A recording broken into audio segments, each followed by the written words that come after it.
Hey everyone, James here, and welcome back to yet another day of VEDS. In today's video, I'm going to be responding to one of the old challenges that I was given during this year that I did VEDS. In particular, this one is going to be a challenge that was given to me from Jesse of Coded Block Films. And this challenge was actually kind of easy. I don't know why I never actually did it.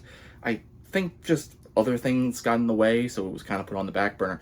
But I'm going to respond to it now. And the challenge was to sort of talk about how the videos you see during VEDS get made. Kind of a quasi behind the scenes. And while I cannot tell you exactly how the videos back then were made, I changed methods so many different times, I kind of get it all mixed up in my head, I can kind of give you a little peek behind the curtain as to how videos are made now. So let's start with how I even come up with ideas for videos. Really, it's kind of simple. It's mainly just whenever I have an idea of like, maybe I could do this, I always write it down in the Notes app on my phone. And if there's any other, I don't know what you would call it, like things that go along with it, if there's like any storyline beats, or if there's like a particular character I want to, can't say particular character because, So let's start with how I even come up with the ideas for videos in the first place. Man, I wish I knew. The only thing I can really tell you is that whenever Muse does strike, I mainly write it down, and I make sure I write it down as quickly as I remember it, in the Notes app on my phone, and any other like additional information, like what show it is, how, like what the crux of the thing I'm talking about is, you know, kind of that sort of a thing.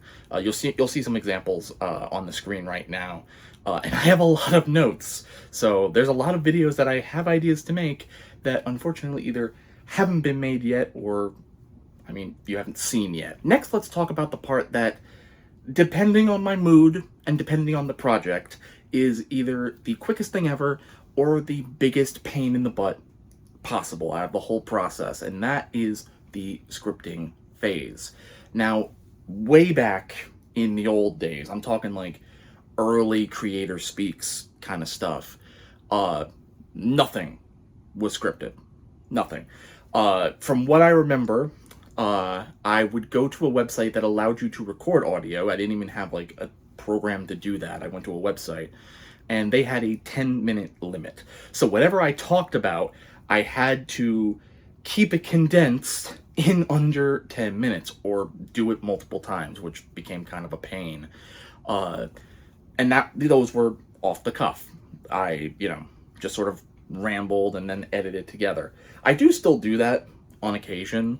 When I have an idea to do something, but I don't really want to script it, I will just kind of bullet point certain things that, like, I know I want to talk about, and then just kind of ramble off the cuff, and then a lot of it is in the editing of trying to, like, sort of make it somewhat coherent, give the appearance that it is scripted. But I will say, most of the big videos, if not, I would say like 75% of them nowadays, are scripted.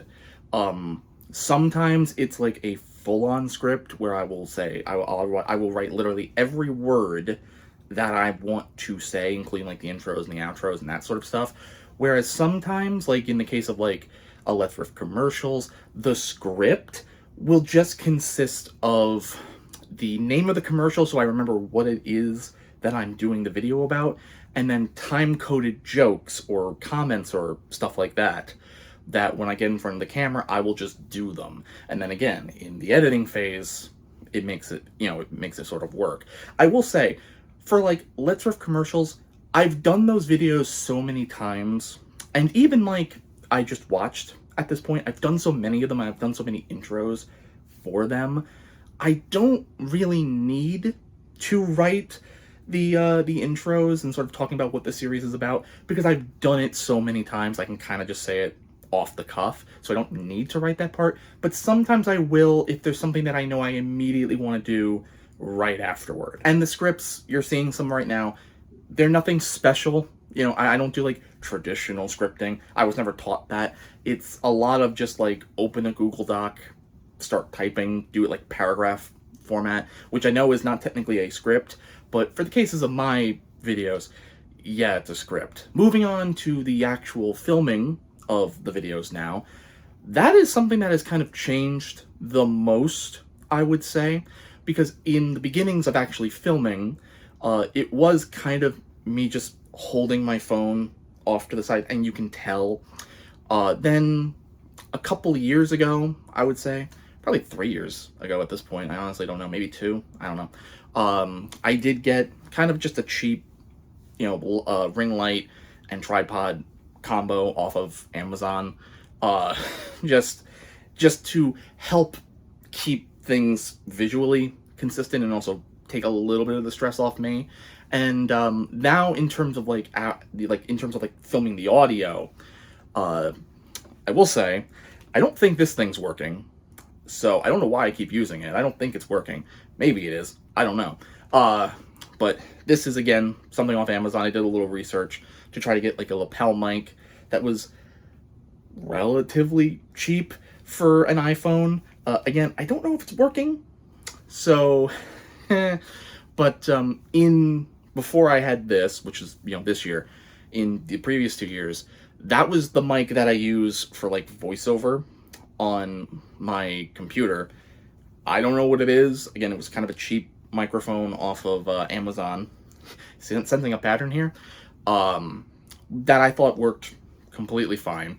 The only problem with doing it and why I wanted to sort of go for a lapel mic this year is it has to be plugged into the back of the computer, which kind of limits where I can actually shoot.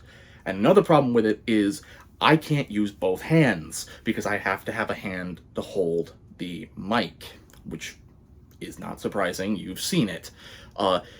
Which, stepping out of character for a second, when I have to do shots with me and another me, that kind of makes things a little more complicated. But stepping back into character, yeah, so that's basically the filming setup. In terms of like this kind of stuff, I mean, obviously the bookshelves and the pops I own, but the lights, again, cheap off Amazon. I think they're just like kitchen or bookshelf puck lights, I think, and I can control the colors with this remote. I'm going to keep them blue for reasons, but you've seen when I first did this background, they changed colors a lot.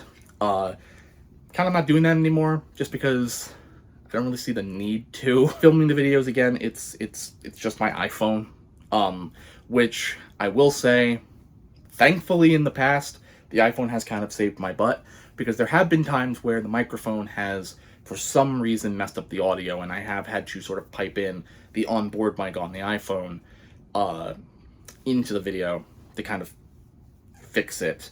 But yeah, in terms of filming, that's kind of it. It's not it's not the most complicated setup in the world.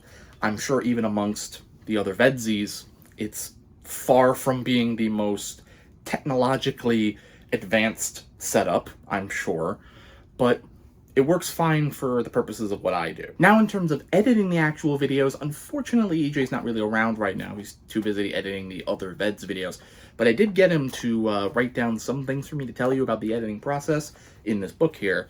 So, to start, EJ wanted me to say that in total we've used 2 different editing softwares on this channel, starting with Adobe Premiere and then switching over to Sony Movie Studio 16. And the reason that he gave for why we switched was because Adobe turned everything into a goddamn subscription service, which is true. So in order to save money, we switched to Sony Movie Studio 16 because that was a program that we got on the cheap that did everything we needed to do for the videos and was not in a subscription service, and also allowed us to keep it forever. Now, he also wants us to say about the editing process that, let's see. Oh yes, he would also say that, as his name would imply, that he enjoys doing the editing the most because, in his words, it's like putting together the pieces of a puzzle.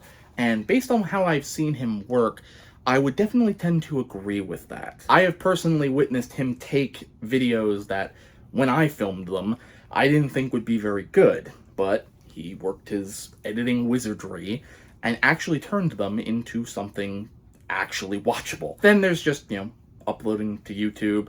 But let's talk quickly before we end about thumbnails. Now, I've changed the style of thumbnail multiple times. In terms of making them, I don't use Photoshop because, again, Adobe. Money, money, money, money, money. But I rather use a free service online called Pixlr, Pixlr. I've used that pretty much since like high school to do like little Photoshops and stuff like that. It basically does everything that Photoshop does. Well, okay, maybe not everything, but most of what you would need a Photoshop program to do at basically zero cost. The only negative about it is that you are limited to your exports to 3 a day. But considering sometimes I'll only put out 1 video in a day, that doesn't really be a problem. That's not really a problem for me. But for the more, elaborate videos where I may need to do multiple things and make multiple things for jokes, it does become a bit of a pain. So yeah, that's basically the gist of how we make videos for this channel. It's nothing that complicated or high-tech. It's very low-tech. But again, I think it works for the purposes of, making these videos in a timely manner. I do hope some point in the future to upgrade basically everything, but that's not really in the cards right now. But for right now, we're going to keep things sort of the way they are. But I hope you've learned something, and I hope you could maybe learn from my methods and come up with your own methods and make them better than mine.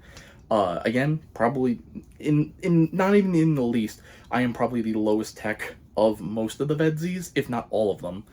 But yeah, if you ever wanted to know, now you know, and knowing is half the battle. G.I. Joe! And until next time, guys, gals, and my fellow VEDS-ies, I will see you tomorrow.